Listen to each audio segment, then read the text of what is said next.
दोस्तों नमस्कार, मैं राम सूरत यादव। चुनावी चंदा घोटाले में बीजेपी इस कदर फंसती जा रही है कि चुनाव में अब बीजेपी को जवाब दे पाना मुश्किल हो रहा है और बीजेपी ही नहीं, प्रधानमंत्री मोदी को भी अब जवाब देना बहुत बड़ा मुश्किल हो गया है, क्योंकि अब जो खुलासा हुआ है उसके माध्यम से या इलेक्टोरल बॉन्ड का जो डाटा देश के सामने आया है उससे यह पता चल रहा है कि क्या बीजेपी आतंकवादियों से भी चंदा लिया। मतलब आप कल्पना कीजिए, जो बीजेपी ये कहती है कि हम पूरे देश को आतंकवाद मुक्त करेंगे, वही बीजेपी क्या आतंकवादियों से चंदा लिया। और बीजेपी ने ऐसी स्कीम ही बनाई थी कि उसमें किसी को जो है नाम का खुलासा हो ही नहीं सकता, वो चाहे देश का आतंकवादी हो चाहे विदेश का आतंकवादी हो, कोई भी चंदा दे सकता था। लेकिन ये शुक्र है, फक्र है जो है सुप्रीम कोर्ट पर, जो DY चंद्रचूड़ ने ऐसा ऐतिहासिक फैसला दे करके, ऐसा ऐतिहासिक फैसला करके पूरे देश के सामने इलेक्टोरल बॉन्ड का सच ला दिए, जिससे पूरी बीजेपी इस समय फंस चुकी है। तो आज हम इसी पर खुलासा करेंगे कि क्या बीजेपी आतंकवादियों से भी चंदा लिया,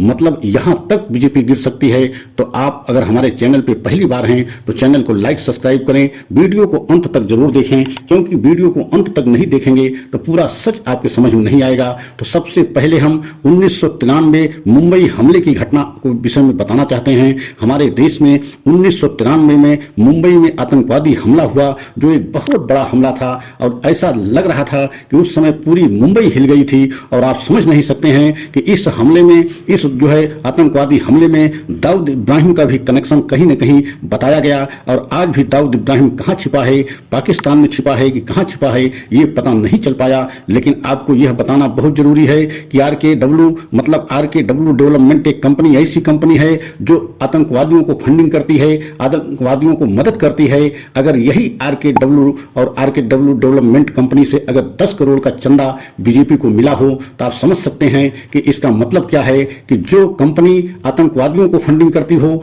आतंकवादियों को बढ़ावा देती हो, और हमारे देश में मुंबई जैसे हमला आतंकवादियों ने किया है, और वही कंपनी अगर बीजेपी को 10 करोड़ का चंदा दिया हो तो आप सोच सकते हैं कि बीजेपी क्या आतंकवादियों से चंदा लेने में भी परहेज नहीं कर रही है। और दूसरी तरफ आप देख रहे हैं प्रधानमंत्री मोदी किस तरीके से जो है कांग्रेस के घोषणा पत्र को एक तरीके से खुलेआम जो है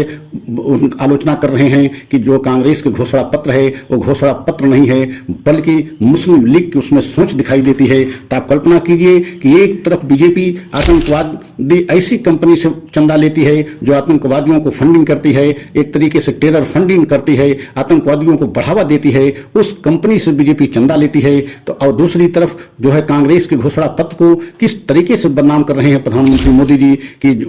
कांग्रेस के घोषणा पत्र है वह मुस्लिम लीग की सोच दिखाई देती है। मतलब देश आजादी से पहले की जो है ये बातें प्रधानमंत्री बता रहे हैं कि आज का घोषणा पत्र जो है कांग्रेस का है ही नहीं। ये देश आजादी के पहले, स्वतंत्रता जब देश हमारा स्वतंत्र हुआ ही नहीं था, उसके पहले जो है मुस्लिम लीग की सोच बता रहे हैं। और आपको सबसे जरूरी यह जानना बहुत जरूरी है कि चंदा स्कीम को किस तरीके से कानूनी अमली जामा पहनाया गया था कि इसके माध्यम से कोई भी व्यक्ति, देशी हो, हमारे देश का हो या विदेश का हो, कोई भी व्यक्ति चंदा दे सकता है, उसका नाम को उजागर नहीं होगा। और यही कारण है कि किसी से भी चंदा लिया जा सकता था, उसका कभी देश के सामने नाम न आता। और यही कारण है कि बीजेपी मन माफिक जैसा चाहिए उस तरीके से चंदा की उगाही किया। लेकिन शुक्र है और फक्र है पूरे देश को सुप्रीम कोर्ट पर, क्योंकि सुप्रीम कोर्ट ने ऐसा पूरे देश के सामने पूरा डाटा को जो है ला दिया कि अब बीजेपी एकदम बैकफुट पर पहुंच गई है और इस समय चुनाव की शुरुआत हो गई है। और ऐसे जो है शुरुआत में,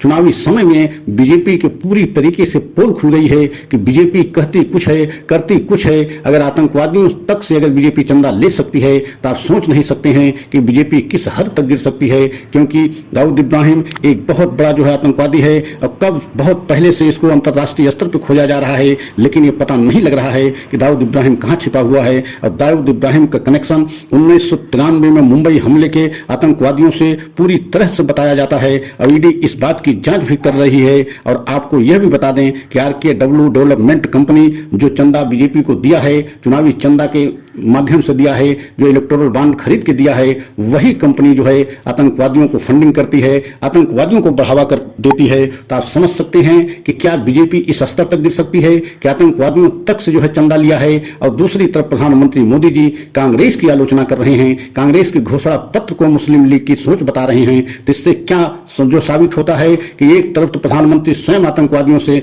चंदा ले रहे हैं, दूसरी तरफ कांग्रेस के घोषणा पत्र को बता रहे हैं कि मुस्लिम लीग की सोच है। तो अगर हमारा वीडियो आप सभी देशवासियों को अच्छा लगा हो तो लाइक सब्सक्राइब करें, कमेंट के द्वारा अपनी राय हमें अवश्य दें और अगले वीडियो को पुनः हम आपके सामने लेकर के आएंगे। तब तक के लिए जय हिंद, जय भारत।